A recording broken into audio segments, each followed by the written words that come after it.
This is one-on-one session with the ForumIAS founder and director Ayush Sinha. In this session, students are asked questions to test their preparedness for the personality test. One-on-one sessions are not mock panel sessions.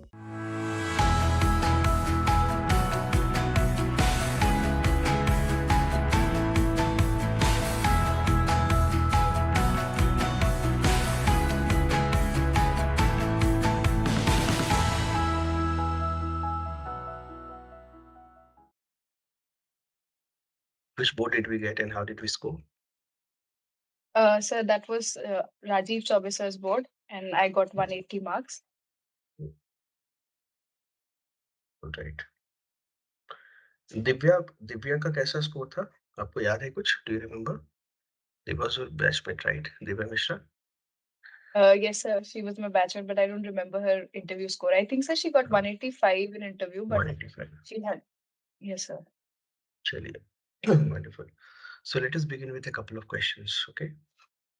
Yes, sir. Yes. So, Medha, can you begin by briefly introducing yourself to me? Yes, sir. So I'm Medha Anand. I am a civil engineer from HBTI Kanpur, that is HARCOURT BUTLER Technical University in Kanpur. So I completed it in 2017. Post that, I started preparing for UPSC Civil Services. In 2019, I got through Indian Railway Traffic Service. And so, presently, I'm working as ATM planning, that is Assistant Traffic Manager in Prayagraj, sir.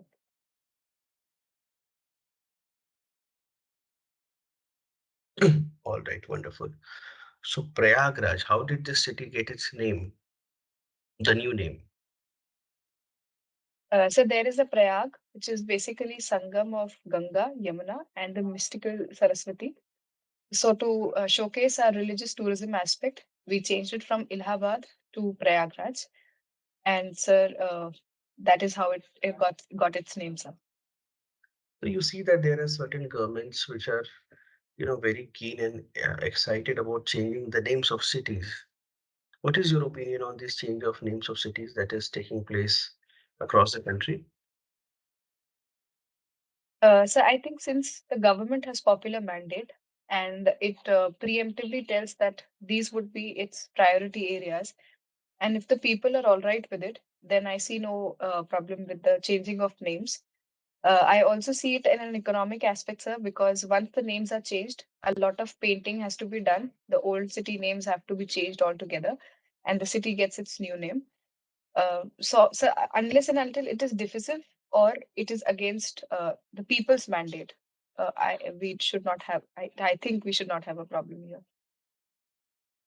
All right. So you are, and you studied in, you done your civil engineering from Kanpur. So the college name is a little uh, particular. So how did the college get its name? So it was established in 1921 when the governor of United Province was Mr. Harcourt Butler.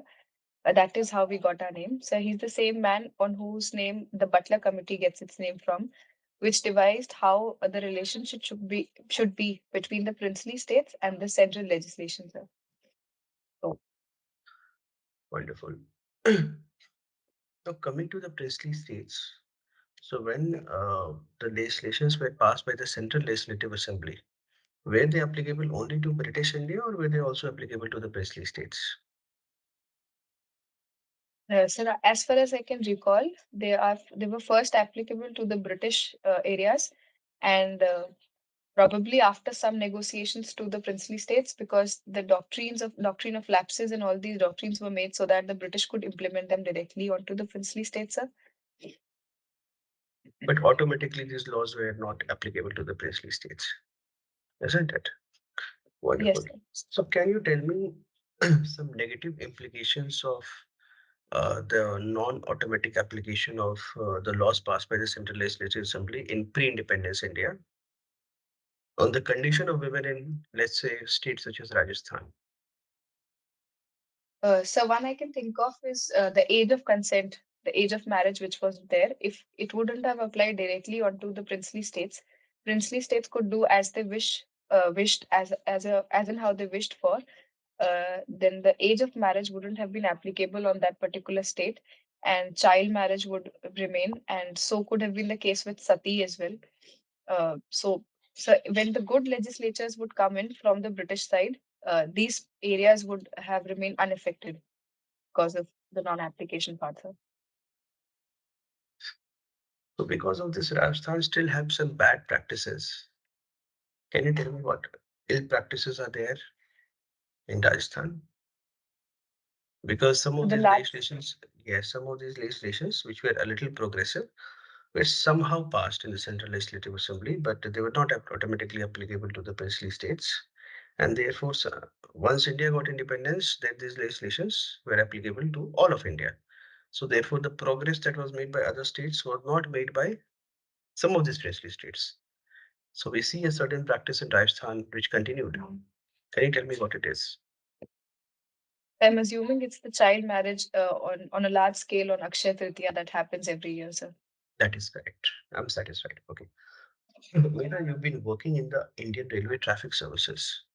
So now Yes, sir. there has been a lot of confusion with respect to the future of the railway services, and then we also have the railway management services, right? So currently, what service is there? The Is it the IATS is discontinued and you're from a service that is discontinued and it has been replaced by the Indian Railway Management Service, or IATS continues? So presently, the higher echelons of the services. So I am right now on level 10. There is a hierarchy here.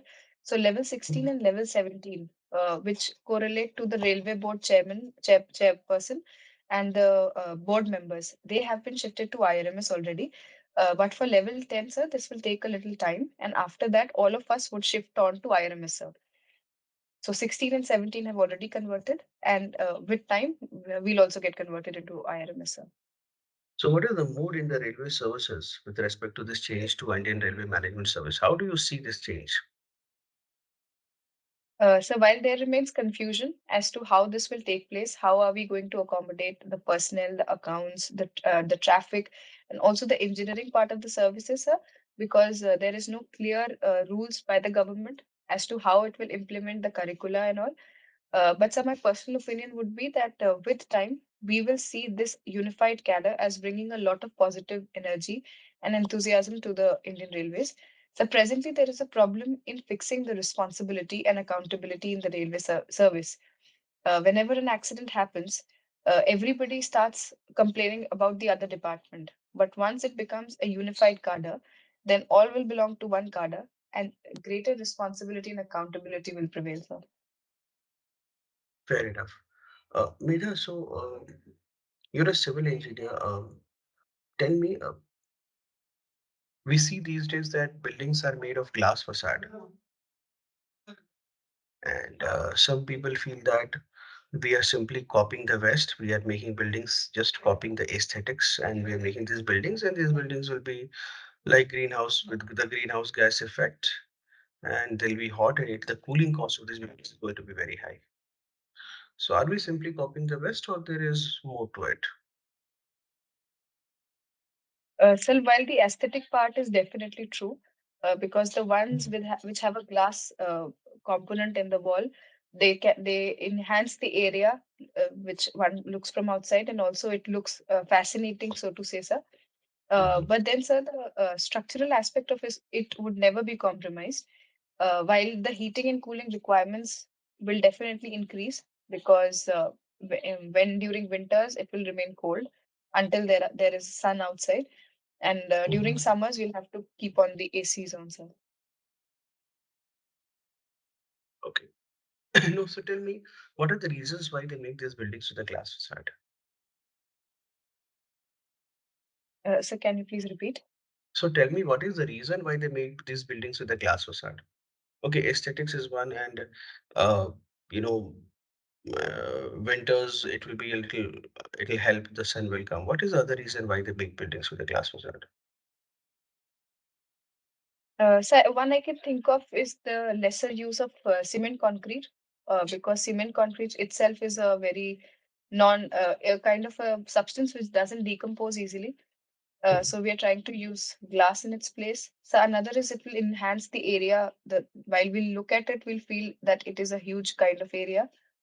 Uh, So these are the few things I can think of, sir. Okay, wonderful.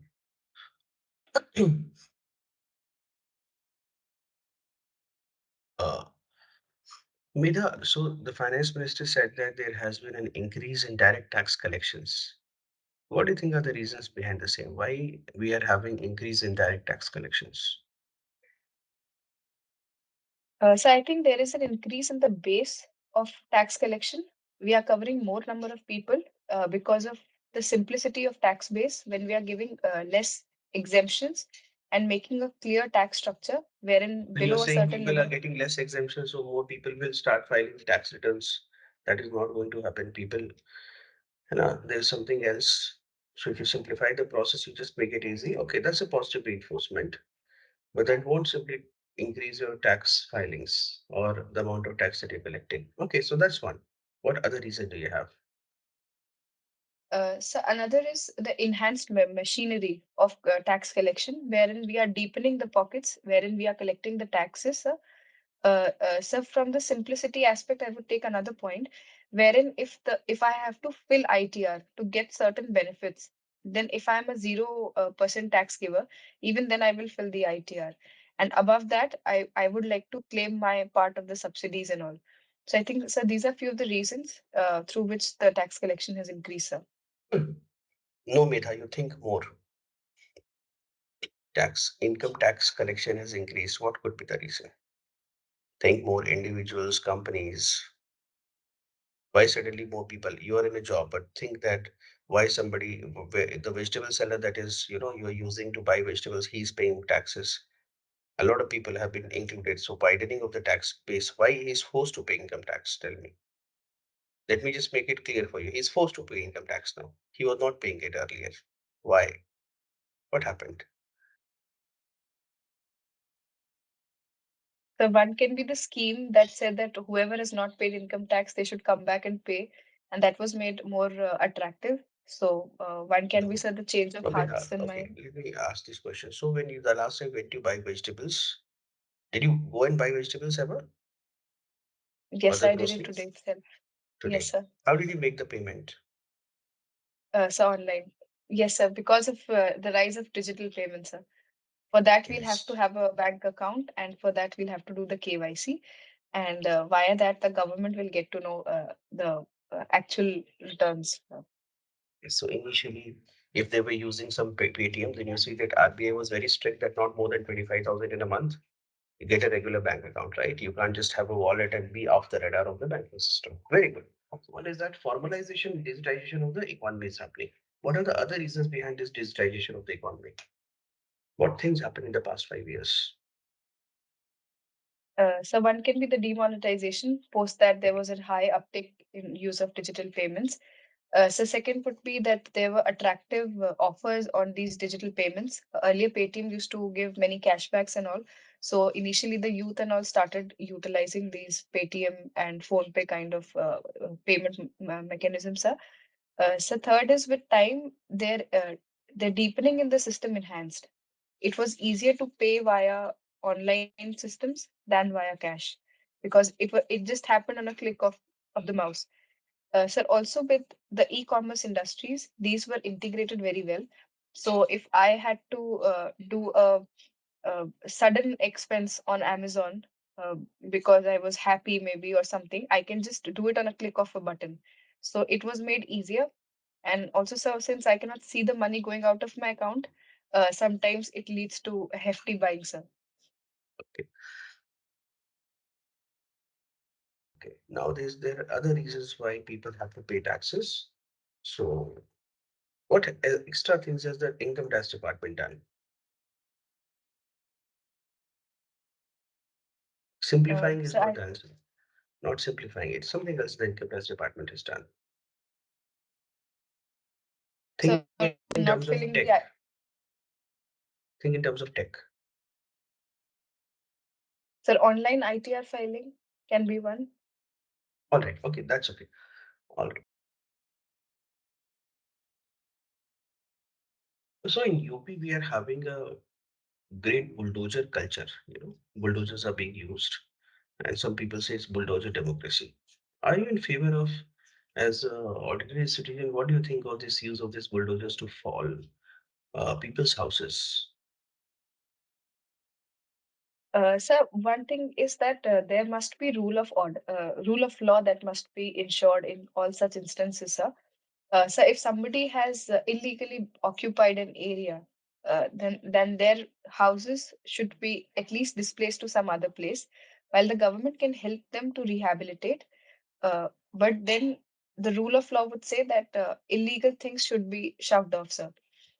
So, sir, unless there is some sort of a targeting, so as to say the whole uh, area is demolished or some kind of very humanitarian crisis, I think that areas should be cleared off because only then we'll be able to build the infrastructure and also. All right. Mita, you're already in the Indian Railway Traffic Service. Still, why you are dissatisfied that you want to come for the Indian Administrative Service?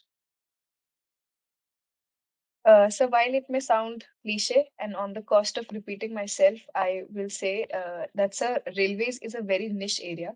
It gives me opportunities to work in very limited way. So for an instance, I would take women empowerment. My motivation for giving the civil services examination was this very thought. And while working in railways, I have very limited avenues to work on it. I do have them. That is definitely a thing.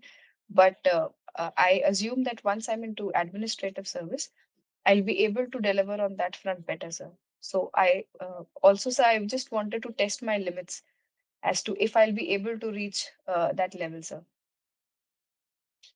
All right. That is all, Mita. Your interview is over. Thank you, sir. So, Mita, speaking well and you're calm and composed, that's your strength.